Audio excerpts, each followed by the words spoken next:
So what you're looking at here is the type of instrument very similar to the type of instrument that Mozart would have known in his last decade in Vienna from 1781 to 1791.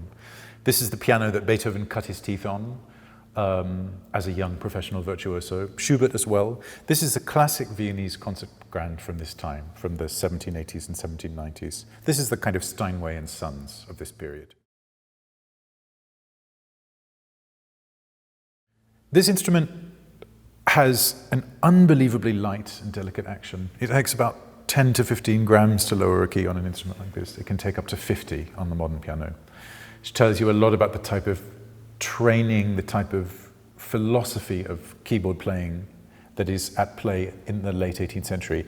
It's not about power and projection. We'll get to that in a minute. It's much more about delicacy and refinement and very fleet playing, and that's absolutely so possible on this piano because of the lightness of the touch.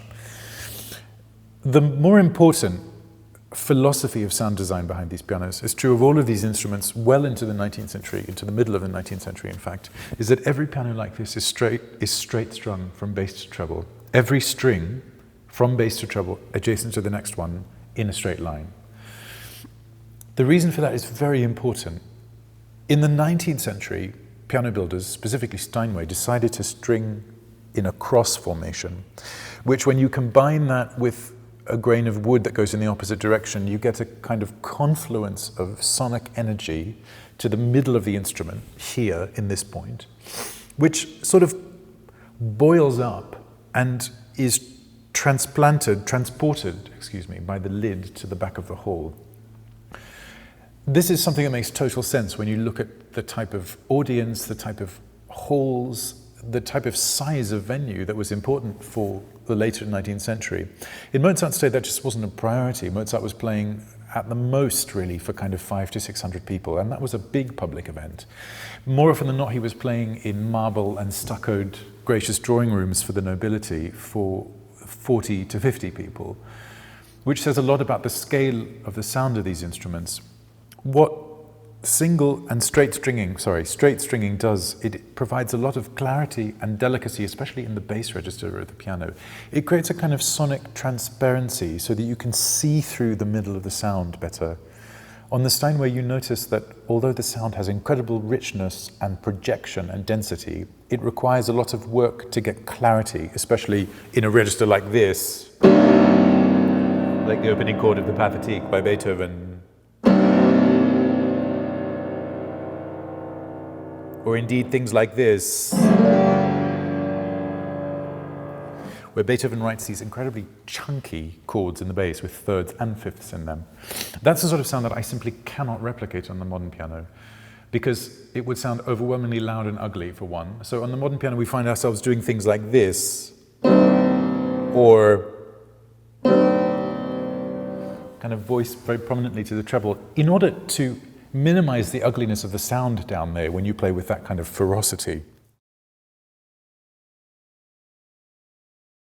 Mozart knew pedals at the knee, which says a lot about his pedal usage, probably a very exploratory, somewhat kind of fantasy-like style pedal usage, in which pedal is not used as a kind of legato tool, but much more as a sort of sonic special effect. For me, the biggest thing about these pianos is coming to grips with the idea, what does someone like Mozart do in the better part of his professional life? He meets a piano very similar to this in the late 1770s. And I think he's galvanized. He comes up with this remarkable idea that this instrument will be the embodiment of his professional virtuoso career.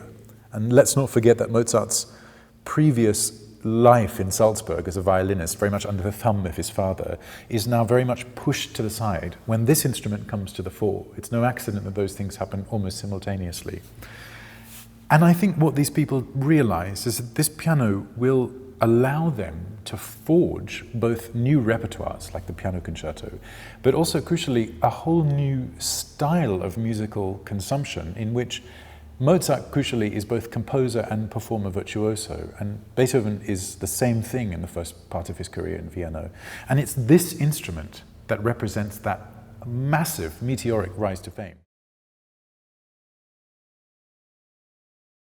these instruments speak more deeply to me in the sense that while they have a fragility and delicacy that is so kind of ephemeral in a sense, that brings about a whole new understanding of the speech-like and rhetorical and mercurial quality of this music, which in my opinion is a little bit ironed out and made very regular on modern instruments.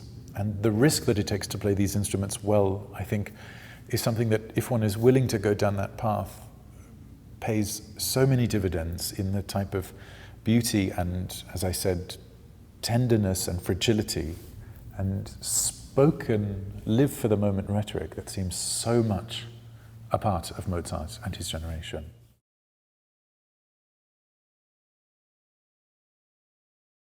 This is an instrument that requires one to totally recalibrate one's idea of what it means to play technically well in this period.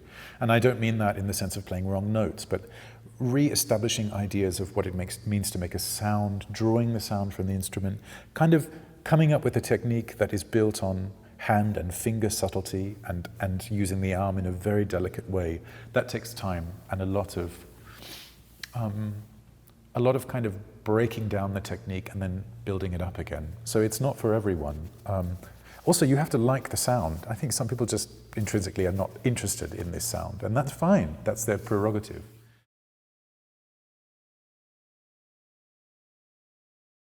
The one thing I think is important is that the simple experience of getting to know a piano of Mozart does tell you a lot about, A, the kind of sounds that were coming at you in the 1780s, and what sort of exploratory paths Mozart goes down when he writes music for this piano so consistently and for such a long time.